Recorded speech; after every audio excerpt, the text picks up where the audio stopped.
네, 산책 만남. 이번 시간에는 술에 대해서 생각해 보려고 합니다. 여태까지 제가 술을 마셔오면서 정말로 과연 좋았던 적이 있나? 그게 나 사는 데에 어떤 재미, 의미, 흥미, 이익, 이런 거 다 떠나서 조금이라도 좋았던 적이 있나, 술 때문에. 이에 대해서 한번 생각을 처음부터 해보려고 합니다. 먼저 술을 아주 늦게 배워서 23 이후에나 술을 배웠는데, 그렇게 혈기왕성하고 피 끓는 청춘일 때는 금주금연을 한다는 것은 아마 인간적으로 좀 힘들 가능성이 매우 높죠. 그리고 친구들도 많을 나이고, 이곳저곳 안 가보는 데 없고, 이곳저곳 안 해보는 일 없을 나이기 때문에 아마 그때는 술을 접하게 될 거라고 봅니다. 저도 역시 그때 접했고, 물론 우리 청소년들 중에는 아주 어린 나이에 접하는 사람도 있고, 또 우리 수련자 중에서는 각종 수련하는 분들이 많겠죠. 정신수련소부터 시작해서 그런 분들은 청년 때도 안 드시는 분들도 많을 거고, 저는 일반인 얘기입니다. 그런데 그 시절에 친구들이나 이성관계나 모임이나 활동에서 술을 먹는다고 했을 때, 지금 돌아보면 그렇게 딱히 좋았다고 할 게 있나 하는 생각이 듭니다. 물론 친구들하고 진탕 신나게 놀고 이런 것이 추억이 될 수는 있는데, 술의 힘을 빌려서 놀아는 것이 맞겠죠. 예. 그때 잠깐 좋은 것이 있다고 그때는 인정을 해야 될 것 같습니다. 그리고 그 외에 다른 많은 영화나 드라마에서 보면 이성관계에 술이 동원되는 수가 굉장히 많습니다. 그 결과는 무엇이냐? 결국 인연을 맺는 겁니다. 중간에 차이거나 인연을 맺는 건데, 그 인연의 결과는 무엇이냐? 서로 간에 그냥 한 번에 그 캐리어를 경험을 더 쌓거나 아니면 자녀 한 명이 생기는 겁니다. 그렇게 되는 경우, 글쎄요, 자녀 한 명이 생겼을 때 이것이 술의 기운을 빌려서 생긴 그냥 생명이다, 이렇게 될 수도 있고, 정말 사랑하고 헌신할 준비가 돼 있는 상태에서 태어난 자녀이다. 이거 시작은 큰 차이가 있습니다. 물론 살아가면서 사람이라는 것이 자기가 상황에 맞춰서 또 생각을 바꿔가면서 해서 크게 위대해질 수도 있겠지만, 시작 자체는 좀 다르죠. 그런 케이스가 좀 있고, 그래서 20대 피 끓는 시절에는 인정할 부분이 조금 있다고 할 수밖에 없을 것 같습니다. 또래의 친구들과 진탕 어울려서 노는 그 정도, 그 다음에 자기가 주체 못하는 혈기를 어떻게 풀 수 있는 그 정도, 그 다음에 그 수많은 이성들과의 접하면서 생겨나는 그런 문제들, 이런 현상들 정도, 자기는 고뇌라고 할 때 술에 의지한다, 이 정도. 근데 그때는 신체 장기가 하도 건강해서 활성산소 같은 게 나올 틈이 없죠, 몸에서. 이제 15분 지났습니다. 15분 지났습니다. 몸에서 이 활성산소를 잡는 물질도 폭발하고, 각종 호르몬과 에너지가 폭발하는 20대이기 때문에 병이 생길 게 없습니다. 그래서 이제 30대나 40대로 접어들면서 술에 대해서 가만히 생각해 보면, 이때부터야말로 두 가지로 나뉩니다.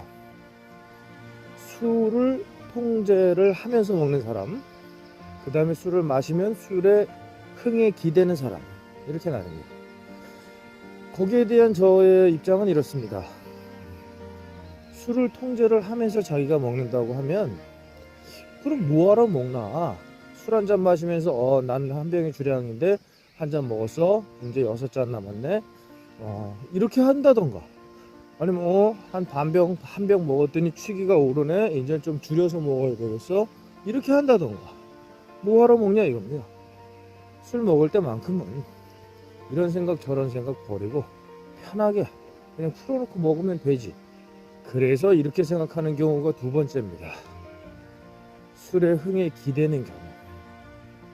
이렇게 술의 흥에 기대게 될 경우에 자신도 모르게 리미트가 점점 뒤로 가다가 나중에는 급기야 기억을 잃는 경우가 한두 번 발생하다가, 타인에게 실수를 하는 경우가 발생하다가, 자신에게 해로 돌아오는 경우가 발생하게 된다면 이런 사람들은 반드시 절주가 아니라 금주를 해야 되는 때가 드디어 왔다.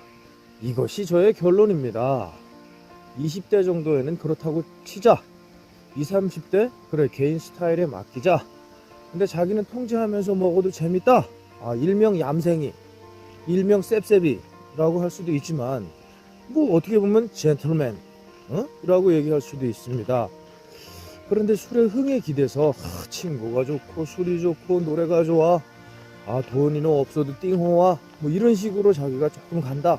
이게 뭐 아주 저 낭만과 정치와 인간적이다 이렇게 또 묘사가 되면서, 그런데 요게 불과 한 걸음만 나가면 블랙아웃, 그 다음에 허영, 교만, 우정을 빙자한 신뢰, 근데 자기 자신에게 피해, 자기가 한 행동으로 자기가 피해 본 건데도 뭐 자기가 큰 희생을 겪은 것처럼, 다음날 일어나서 술이 깼을 때는 뭐 큰 무용담이나 되는 것처럼, 어저께 술 먹고 일어난 일들이 큰 자랑거리나 아니면 창피한데도 무용담처럼 얘기하는 이러한 때가 한 번, 두 번 오게 된다면 이런 사람들은 절주가 아니라 금주가 맞다. 이것이 저의 결론입니다. 왜? 술을 한 번도 안 먹어봤으면 모르겠지만 그동안 먹지 않았냐? 20대 때는 그렇다고 치고 30, 40대도 먹어봤지 않냐? 이제 45 정도가 넘어가면 활성산소를 제어할 방법이 적습니다. 활성산소 자꾸 얘기해서 그런데 대표적으로 꺼낸 말이고, 몸의 기능이 20대 때에 비해서 30%도 안 돌아갑니다. 급격하게 늙어간다는 겁니다. 거기다가 술, 담배를 더 한다? 본인의 자유지만 자유에는 항상 책임이 따른다는 거. 자기 자신만 책임 있는 게 아니라 부인이나 자녀가 있다 그러면 이제는 혼자만 책임지진 않는다는 거. 이렇게 생각하는 게 더 멋지지 않을까. 그리고 술로 인한 피해가 이젠 어린이 젊은이가 아니라면 발생한다면 회복하는 것이 더 멋지지 않을까. 어차피 한번 먹어봤으니까, 먹을 만큼 먹어봤으니까. 이것이 저의 생각입니다. 잘 생각해보면 술 먹고 도왔던 적이 있는가? 그 말에는 상당히 오바가 많고, 그 말에는 진실을 전하고자 했지만 다른 사람이 듣기엔 지나쳤을 경우도 많고, 다른 사람들도 우정을 나눴다고 하지만 글쎄요, 술이 끊어져도 그 우정이 이어질지, 그런 경우도 많고, 생각해 봐야 될 문제입니다. 그래서 어느 정도 나이가 돼서 술로 인한 폐해가 나타났다면, 자기가 술 통제 스타일이 아니라 술 흥에 기대는 스타일이라면 술을 끊는 것이 좋겠다 하는 것이 술에 대한 생각, 아침 산책이었습니다. 오늘은 여기까지 얘기하겠습니다.